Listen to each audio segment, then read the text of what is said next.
Welcome back, Kindred Spirit. And in today's story, my intention is to share with you how to find the Reiki teacher for you, because it is a personal decision. That's the one thing, is the connection that one has with their Reiki teacher is very, very important and worth waiting for. And so the hard part is that I've already tried to start this story about 3 times because because I was going to make it a how-to. Number 1, you do this. Number 2, this. But in keeping with Reiki tradition, it's all about the stories. So I'm going to tell my Reiki story. And if you have a Reiki story, let's hear it.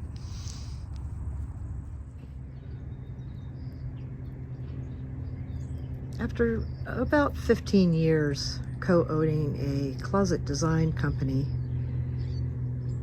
with my beloved, I found myself more intrigued with talking with the people inside the closet about their closet designs than I did the trying to get the job, doing the job, and then trying to get paid for the job. Because the conversations were deep, quickly deep, and the insights that my clients had were just, amazing. And I wanted to, I want to talk to people at this level, but we're in closets. And so at some point, I thought about, I'm helping people with their external clutter. How about if I start thinking about helping them with the internal clutter? And that led me to life coaching. So the coaching, how I found my coaching was I was advised by just advice I was getting around me to go to the convention. And so I manifested the money to go there. We'll hear about that story down the line. Went there was 3 tracks. There was the track of just starting a business, which I had been in business for 15 years, so I wasn't really, not that there's not always something to learn, but that wasn't really, I wanted to learn something new. It's totally outside my comfort zone. People would say, "What is life coaching?" I said, "Well, I'll have to tell you when I get back, because I don't know. It feels like what I'm supposed to be doing." The second track was the executive track. The executive track is the first time that I ever allowed myself to leave any type of presentation before hearing it all the way out, because I just had a strong sense that the executive track was not for me. I did have about 5 years or so working at a corporate office, and I guess maybe flashbacks from that was like, nope. And then there was the third track. The third track was the spiritual track. And boy, did I ping on that was scary. Very scary. Almost like something unleashed. Or something waiting to be unleashed, which ultimately it turned out that it was in a great way. So I wasn't sure, what to do. Of course, I could pick any of the classes to go to, seminars, but here's the thought that came up that was like sealed the deal for me. It was, "Diane, nobody knows you here in Chicago. If you go and you don't like it, then nobody's going to know that you went."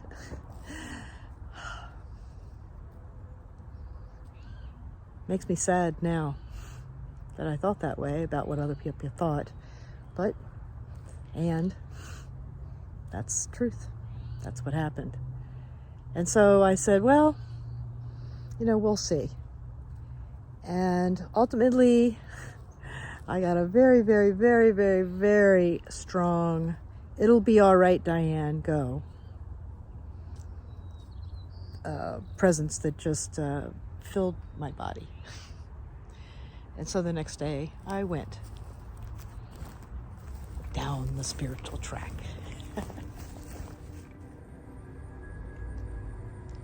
Next morning, I walk into a typical hotel conference room, ballroom, set up for somebody speaking at the front. And there was a man at the front fiddling with the microphone. He'd fiddle with it and say, "Is it working?" And people sitting in the audience would say, "Nope." And he'd fiddle with it a little bit more and he would say, "Is it working?" And people would say, "No." And this went on a little bit, a little bit, a little bit, a little bit, a little bit. And finally it worked. And when it worked, everybody was like, "Yay, yay, it worked." And what he did was take the microphone and stick it in his mouth and go, "Is it working yet?"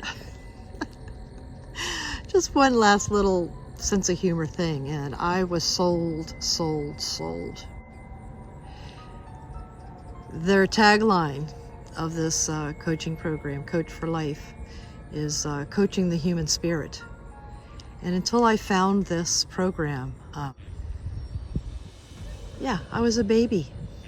I didn't have any language at all.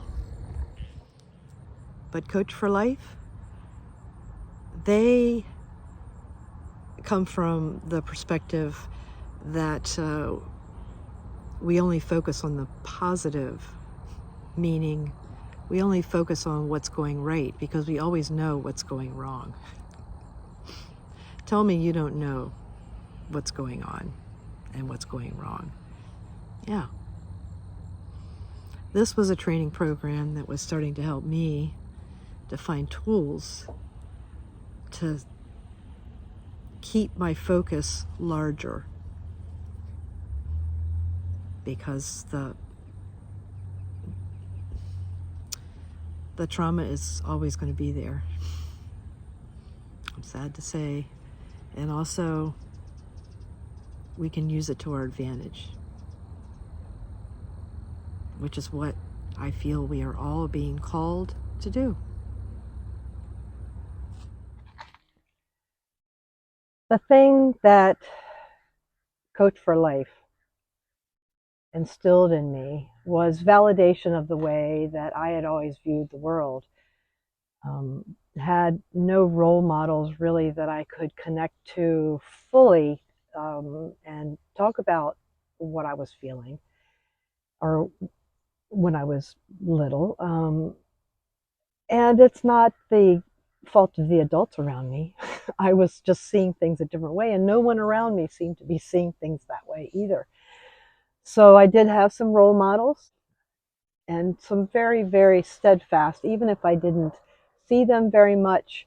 I think I was already learning to connect vibrationally with what helped me to thrive, but I wasn't immersed in any type of language about it. In fact, in my fear of the whole spirituality, opening myself up to different points of view, that definitely came from fear from my dad, for the most part. You know, I and also witnessing someone who was saying do this and do that, but made my mother, someone who converted from another religion to my religion, so that my mother would raise us in the religion, but didn't follow it, walk the talk, and at all. So I witnessed people not walking their talk. That made it hard for me to trust people, except for I knew when I could trust them. I knew, and that is a way that I think I kept myself relatively safe, especially with all the other horror stories that young women, come up against worldwide. I feel grateful for that, even if I didn't have a language for it.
As I was building my coaching practice, that's when Reiki kind of came onto my radar.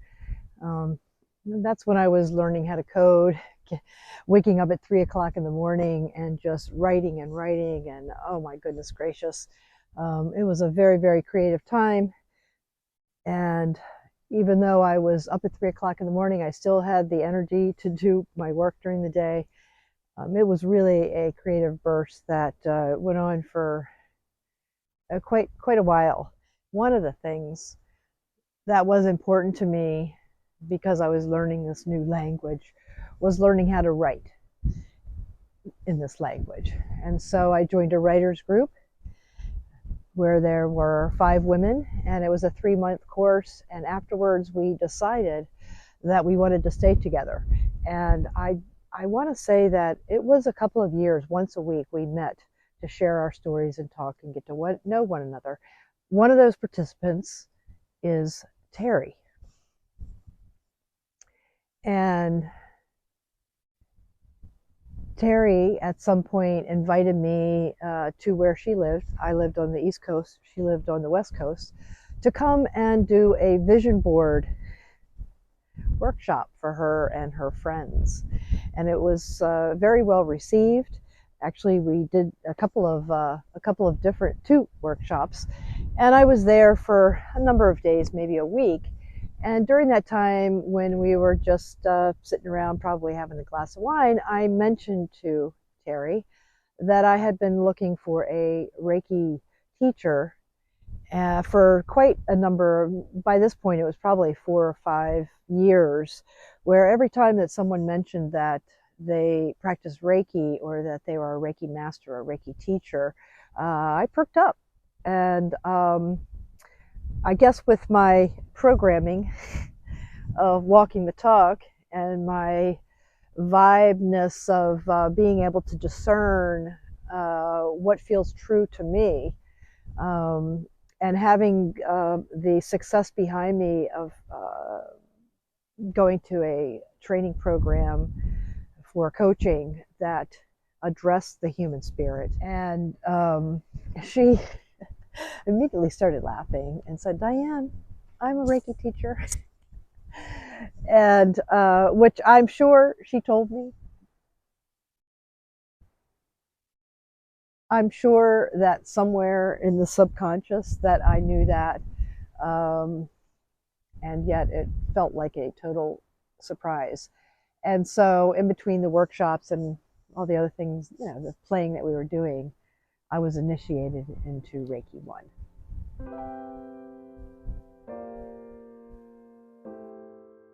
And in the next story, I'm going to talk to you about what happened next.